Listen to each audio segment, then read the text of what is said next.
સ્વાધ્યાયનો દાખલો 2.25 વિદ્યાર્થી મિત્રો ઘણો અગત્યનો દાખલો અને વારંવાર બોર્ડમાં પૂછાયેલો દાખલો છે. આકૃતિમાં દર્શાવેલા નેટવર્કનું સમતુલ્ય કેપેસિટન્સ શોધો. 300 વોલ્ટના સપ્લાયમાં તે દરેક કેપેસિટરને સમાંતર વોલ્ટેજ અને તેના પરનો વિદ્યુતભાર શોધો. વિદ્યાર્થી મિત્રો, સૌથી પહેલી આપણે વાત કરી દઈએ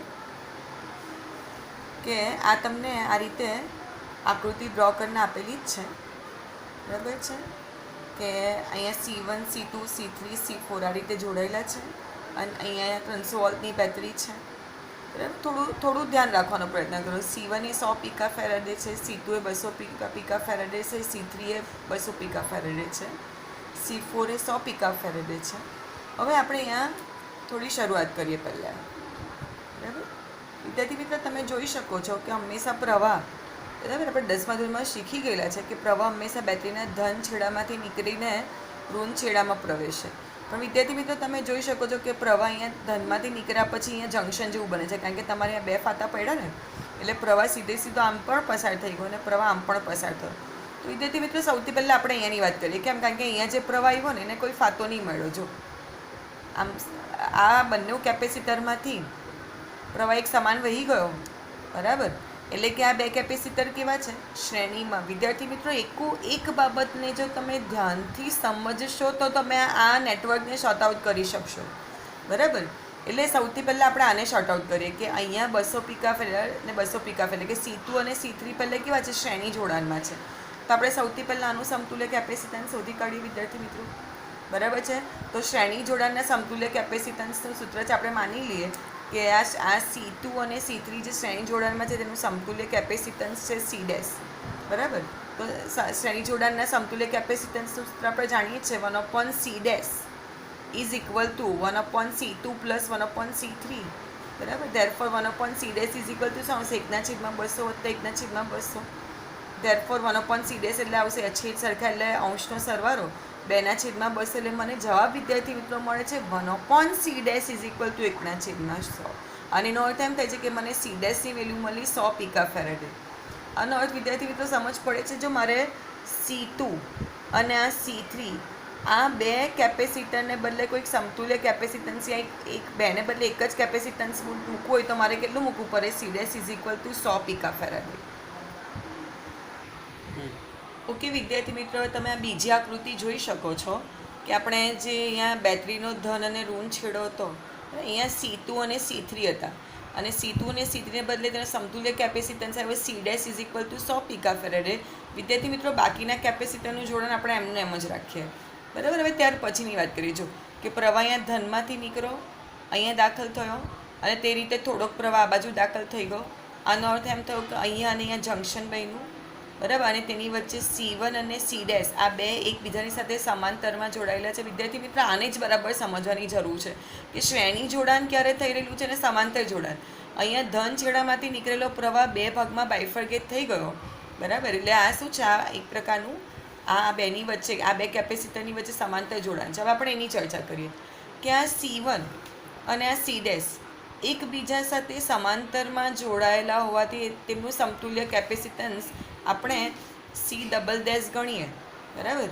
તો આ C" કેટલું મળશે? તો સમાંતર જોડાણમાંથી આપણે લખી શકીએ C" બરાબર શું થશે? C' વત્તા C1. હવે C' ની વેલ્યુ મને મળેલી છે 100, C1 ની વેલ્યુ મને મળેલી છે 100, એટલે 100 વત્તા 100 એટલે 200 પીકા ફેરેડે. આનો અર્થ એ થયો કે C1 અને C' સમાંતર જોડાને સમતુલ્ય કેપેસિટન્સ આપણે અત્યારે મળે છે 200 પીકા ફેરેડે. એટલે આ બેને બદલે હવે આપણે કંઈક મૂકવું હોય તો એ C', એટલે કે આ રીતે જો વિદ્યાર્થી મિત્ર, આ બેને બદલે આપણે શું કર્યું? એક સમતુલ્ય કેપેસિટન્સ C" કરી નાખ્યું 200 પીકા ફેરેડે. હવે આ C4, બરાબર, અહીંયા છે જ 100 પીકા ફેરેડનું. ફરીથી વિદ્યાર્થી મિત્રો, જો બેટરીના ધનમાંથી નીકળેલો પ્રવાહ હવે આ બંને કેપેસિટરમાંથી એક સરખો પસાર થઈને શું થાય છે? બેટરીના ઋણ છેડામાં દાખલ થયો, એટલે કે હવે આ બેનું જોડાણ કેવું થઈ ગયું? શ્રેણીમાં થઈ ગયું, બરાબર છે. તો હવે આ જે છે શ્રેણી જોડાણ બરાબર ધ્યાનથી ભણજો. હા, તમે આવું પણ ભણેલા છે કે આ કેપેસિટરનો એક એક છેડો એકબીજા સાથે જોડાયેલો છે અને બીજો છેડોમાંથી એક ટર્મિનલ બેટરીના એક ટર્મિનલ સાથે અને આ બીજા કેપેસિટરનો એક છેડો બેટરીના બીજા ટર્મિનલ સાથે, તો પણ આને શ્રેણી જોડાણ કરી શકાય. હજુ પણ વિદ્યાર્થી મિત્રો કહું છું કે દાખલામાં શ્રેણી જોડાણ સમાંતર જોડાણ ક્યાં થઈ રહેલું છે એમાં તમને સમજ પડશે ને, તો તમે દાખલો બહુ ઇઝીલી કરી શકશો. હવે આની વાત કરીજો. C" અને C4નું શ્રેણી જોડાણ હોવાને કારણે તમે એનું સમતુલ્ય કેપેસિટન્સ શોધશો. હવે તો વિદ્યાર્થી મિત્રો ફાઇનલ જ આવી જવાનું છે, એટલે આપણે લખી દઈએ કે આ સમતુલ્ય કેપેસિટન્સ કેટલું છે? C. તેનું સૂત્ર શું આવશે તે વિદ્યાર્થી મિત્રો જો કે સમતુલ્ય કેપેસિટન્સ માટે 1/C શ્રેણી જોડાણ છે ને એટલે સૂત્ર વાપરીએ 1/C. વિદ્યાર્થી મિત્રો અહીંયા કયા છે? C" અને C4નું છે, બરાબર. એટલે લખીએ 1/C" વત્તા 1/C4, બરાબર. એટલે આવશે 1/200, બરાબર, વત્તા 1/100, બરાબર. લસા લઈશું કેટલો આવશે? 200 આવશે, એટલે 1 અને અહીંયા વત્તા 2 એટલે 1/2/200 એટલે 1/C થશે 3/200. વિદ્યાર્થી તો મેં 1/C શોધ્યું, એટલે C શોધવું હોય તો મારે શું કરવું પડે? એને વ્યસ્ત કરીએ તો C બરાબર આવશે 200/3. આનો અર્થ વિદ્યાર્થી મિત્રો તમારી પરિપથમાં જે સૌથી પહેલો પરિપથ હતો એ બધા કેપેસિટરના શ્રેણી જોડાણ સમાંતર જોડાણને બદલે તમારે બધાને બદલે કોઈ એક સમતુલ્ય કેપેસિટન્સ મૂકવો હોય તો એ તમારો કેટલો છે? 200/3. એટલે મેં લખી કાઢ્યો 200/3 પીકાફેરેડનો કેપેસિટર, બરાબર. બેટરીના છેડા સાથે જોડ્યા છે ±300 વોલ્ટ. ઓકે વિદ્યાર્થી મિત્રો, હવે હું શું કરું? આ કેપેસિટરની બે પ્લેટ પરનો વિદ્યુતભાર શોધું. કેપેસિટર પરનો વિદ્યુતભાર શોધું તો આપણી પાસે સૂત્ર છે Q = CV, બરાબર. એટલે થશે Q એટલે 200/3 પીકાફેરેડ. પીકાફેરેડમાં તે 10⁻12 ગુણ્યા વોલ્ટેજ કેટલો છે? 300, બરાબર. તમે શોર્ટ આઉટ કરશો તમારો જવાબ આવશે 2 × 10⁻8 કુલમ. હવે વિદ્યાર્થી મિત્રો રિવર્સને ધ્યાન રાખતા જજો તો તમે એકદમ પરફેક્ટલી શીખી શકશો. જો હા, હવે આ બધું જે શ્રેણી જોડાણ સમાંતર જોડાણ આપણે કરેલું હતું ને એને ધીરે ધીરે સમજતા જઈએ તો તમે બધા કેપેસિટર પરનો વિદ્યુતભાર શોધી શકો. હવે જો પહેલી વાત આપણે શું કરેલી કે આ કેપેસિટર C છે, બરાબર. એ કેપેસિટર C એ શું છે? હા વિદ્યાર્થી મિત્રો બરાબર સમજો. કેપેસિટર C જે હતું એ શું હતું? તો C4 અને C"નું સમતુલ્ય કેપેસિટન્સ હતું, બરાબર. અને C4 અને C" કીધું જો શ્રેણી જોડાણમાં હતા. તો વિદ્યાર્થી મિત્રો તમે થિયરીમાં ભણેલા કે શ્રેણી જોડાણમાં જે કેપેસિટરો હોય એનું સમતુલ્ય કેપેસિટન્સ પર જેટલો વિદ્યુતભાર હોય એટલો જ એની પર પણ વિદ્યુતભાર હોય. એટલે વિદ્યાર્થી મિત્રો જો મારો C પર વિદ્યુતભાર 2 × 10⁸ કુલમ આવ્યો છે, બરાબર. તો C એ કોનું સમતુલ્ય કેપેસિટન્સ છે? વિદ્યાર્થી મિત્રો ફરીથી કહું છું, C એ કોનું સમતુલ્ય કેપેસિટન્સ છે? C" અને C4ના શ્રેણી જોડાણનું સમતુલ્ય કેપેસિટન્સ છે. એટલે C પર જેટલો વિદ્યુતભાર હશે તેટલો જ કોના પર હશે? C" અને C4 પર વિદ્યુતભાર હશે, બરાબર. હવે આપણે સમજીએ જો એટલે શું લખાવું અહીંયા કે C એ C" તથા C4ના શ્રેણી જોડાણ સમતુલ્ય કેપેસિટન્સ હોવાથી C પરનો જે વિદ્યુતભાર છે Q તે જ કોના પર છે? C" પરનો વિદ્યુતભાર છે એટલે Q" અને C4નો પણ એ જ વિદ્યુતભાર છે એટલે કે Q4. એટલે આવશે 2 × 10⁻8 કુલમ. ઓકે વિદ્યાર્થી મિત્રો, હવે આની વાત કરીએ જો Q". એ Q" એ શું છે? ધ્યાનથી ભણજો. હા, Q" એ શું છે? C" પરનો વિદ્યુતભાર છે. અને C" એ શું છે? C" એ શું છે? રિવર્સમાં જો તો સમજ પડશે. C" એ C' અને C1 અને C1ના સમાંતર જોડાણનો સમતુલ્ય કેપેસિટન્સ છે. હવે વિદ્યાર્થી મિત્રો આ જોજો કે Q". બરાબર સમજો, નહીં તો નહીં આવડશે. હા, બરાબર સમજો. C" એ C1 તથા C' સમાંતર જોડાણનો સમતુલ્ય કેપેસિટન્સ છે. હવે સમાંતર જોડાણનો નિયમ છે કે સમાંતર જોડાણમાં કેપેસિટરનું જે પ્રમાણે મૂલ્ય હોય ને તે પ્રમાણે એની પર વિદ્યુતભાર વહેંચાય, કારણ કે એનો વોલ્ટેજ તો એક સરખો જ હોય. પણ વિદ્યાર્થી મિત્રો અહીંયા તમે નસીબ દેજો જો કે C" પરનો વિદ્યુતભાર કેટલો છે? Q" અને કેટલો છે? 2 × 10⁻8 છે. હવે એટલો વિદ્યુતભાર શું થવાનો છે? C1, બરાબર, અને C' પર વહેંચાવાનો છે. એટલે કે એના પરનો વિદ્યુતભાર કેટલો હોય? Q1 અને Q'. હવે મેં ડિવાઇડેડ બાય 2 કેમ કરું? વિદ્યાર્થી મિત્રો જો તમે જો C' અને C1 પરનું કેપેસિટન્સનું મૂલ્ય સરખું છે 100 વોલ્ટ. બંનેનું કેપેસિટરનું મૂલ્ય સરખું છે એટલે આજે સી ડબલ ડેશ પર જે વિદ્યુતભાર હતો કેટલો 2 × 10⁻⁷ બરાબર, તે ડિવાઇડેડ બાય 2 થઈ જશે, બંને પર સરખી રીતે વહેંચાઈ જશે એટલે 2 × 10⁻⁸ ડિવાઇડેડ બાય તમે 2 કરો તો આવશે 1 × 10⁻⁸ બરાબર. એ તમને Q1 પણ મળી ગયું. હવે આપણે Q ડેશની વાત કરીએ. Q ડેશ એ શું છે? સી ડેશ પરનો વિદ્યુતભાર છે. તો વિદ્યાર્થી મિત્રો સી ડેશ એ શું છે? બરાબર, તો યાદ કરો. જો સી ડેશ એ શું હતું? બરાબર, તો સી ડેશ એ C2 અને C3ના શ્રેણી જોડાણનો સમતુલ્ય કેપેસિટન્સ છે. બરાબર, એ સી ડેશ શ્રેણી જોડાણનો સમતુલ્ય કેપેસિટન્સ તો શું થાય કે જે સમતુલ્ય કેપેસિટન્સ પર જેટલો વિદ્યુતભાર હોય એના શ્રેણી જોડાણમાં રહેલા કેપેસિટર પર પણ એટલો જ વિદ્યુતભાર જાય. એટલે સી ડેશ પરનો વિદ્યુતભાર થાય ક્યુ ડેશ, એ જ Q2 અને Q3 પણ બનશે.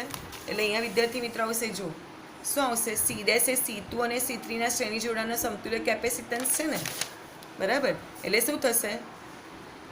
C2 પરનો વિદ્યુતભાર Q2 અને C3 પરનો વિદ્યુતભાર Q3 કેટલો થવાનો છે? સી ડેશ પરના વિદ્યુતભાર એટલે કે Q ડેશ જેટલો જ, અને Q ડેશ આપણે કેટલો શોધેલો છે?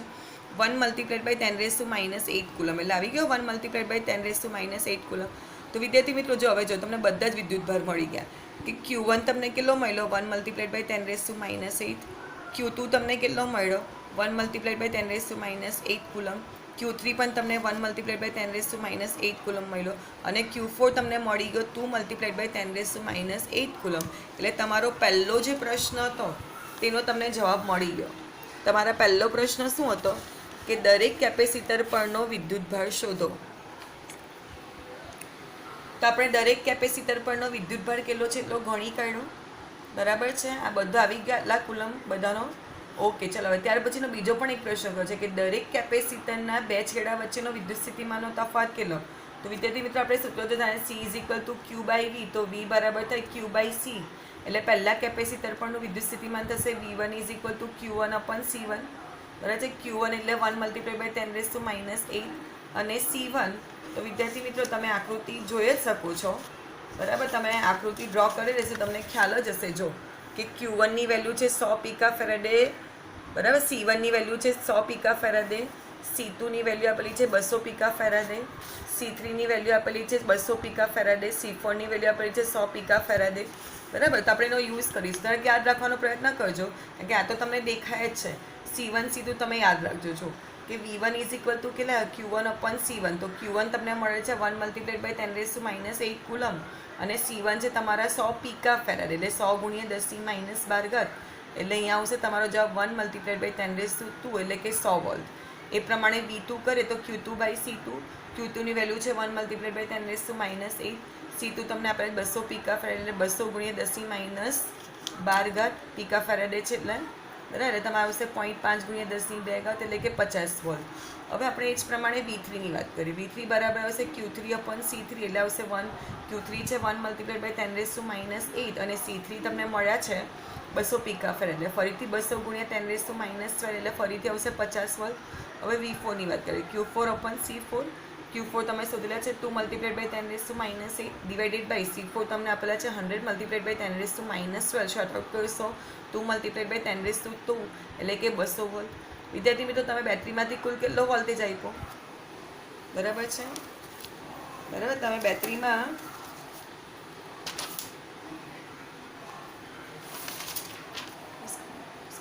એટલે વિદ્યાર્થી મિત્રો તમને જે પૂછવામાં આવ્યું હતું કે કેપેસિટરના બે છેડાની વચ્ચે કેટલો વિદ્યુત સ્થિતિમાનનો તફાવત પ્રસ્થાપિત થાય, તો આટલો થયો. બરાબર, તો તમને આમ ગણતરી કરતાં એમ થશે કે ટીચર આ તો 200 + આ 50 + 50 એટલે 100 તો 400 વોલ્ટ થઈ ગયો. પણ વિદ્યાર્થી મિત્રો સર્કિટને સમજવાનો પ્રયત્ન કરો. બરાબર, કે તમે બેટરીમાં જ્યારે 300 વોલ્ટ આપો છો તો અહીંયા 400 વોલ્ટ કેવી રીતે થઈ ગયું? તો વિદ્યાર્થી મિત્રો જો અહીંયા તમારો અહીંયા કેટલા 50 વોલ્ટ 50 વોલ્ટ, બરાબર. એટલે આ કેટલો થયો? 100 વોલ્ટ થયો. બરાબર, C1માં તમને મળ્યો 100 વોલ્ટ. તો તમે વિદ્યાર્થી મિત્રો જુઓ ને, આ બેટરીના આ બે છેડા છે એની વચ્ચે કેટલો થયો? આ બધું મળીને 100 વોલ્ટ થયો. બરાબર, અને આની વચ્ચે પણ કેટલો થયો? 100 વોલ્ટ થયો. તો અત્યારે આ કેવું છે? સમાંતરમાં જોડાણ છે ને, એટલે અહીંયા જે વોલ્ટેજ છે તે જ અહીંયા વોલ્ટેજ છે. એટલે ખરેખર તો આ 100 વોલ્ટ જ છે અહીંયા. બરાબર, આ 100 વોલ્ટ વત્તા અહીંયાનો 200 વોલ્ટ, એટલે 100 + 200 કેટલો થઈ ગયો? 300 વોલ્ટ થઈ ગયો. કારણ કે આ તો સમાંતર જોડાણ છે. બરાબર, ઇન્ડિવિજ્યુઅલી તમે ગણો તો બધાનો વોલ્ટેજ આવશે. બરાબર, પણ અહીંયા જો બેટરીના બે છેડાની વચ્ચે આ બેટરીના બે છેડાની વચ્ચે આટલો કેટલો છે 100 વોલ્ટ છે, અહીંયા પણ કેટલો છે 100 વોલ્ટ છે, અને આ 100 વોલ્ટ વત્તા આ 200 વોલ્ટ એટલે કેટલા થઈ ગયા 300 વોલ્ટ. મારી એટલા સમજ પડે છે? 300 વોલ્ટ થઈ ગયા. સમાંતર જોડાણ છે ને વિદ્યાર્થી મિત્રો, અહીંયા પણ 100 વોલ્ટ જ છે ને અહીંયા પણ 100 વોલ્ટ જ છે, તો તમારું સમાંતર જોડાણ હોય તો આને ગણવાની જરૂર નથી, બરાબર. આ તો 100 વોલ્ટ છે એટલે શું તો વિદ્યુત સ્થિતિમાન તફાવત અહીંયા પણ 100 વોલ્ટ જ છે, અહીંયા પણ કેટલો છે 100 વોલ્ટ જ છે, બરાબર છે ને. સમાંતર જોડાણ છે એટલે અચળ રહી, અહીંયા પણ 100 વોલ્ટ જ રહી, અહીંયા પણ 100 વોલ્ટ જ, એટલે શ્રેણી જોડાણમાં ખરેખર આ બે છેડા વચ્ચે તમે ગણો તો કેટલો છે 100 વોલ્ટ જ છે. ફરીથી સમજજો વિદ્યાર્થી મિત્રો, કન્ફ્યુઝ થવાની જરૂર નથી. આ બેટરીના આ છેડાની વચ્ચે આટલા છેડાની વચ્ચે પણ 100 વોલ્ટ જ છે, આ 100 વોલ્ટ, બરાબર. આ બે જંક્શનની વચ્ચે કેટલો વોલ્ટેજ પ્રસ્થાપિત થયેલો છે 100 વોલ્ટ, વત્તા અહીંયાનો કેટલો 200, એટલે 100 વત્તા 200 એટલે કેટલો થઈ જાય 300 વોલ્ટ. પણ તમે ઇન્ડિવિજ્યુઅલી ગણેલું છે એટલે આ પણ 100 વોલ્ટ થાય છે, અહીંયા પણ કેટલો આવે છે 50 વત્તા 50 એટલે કે 100 થાય છે, બરાબર. ઓકે.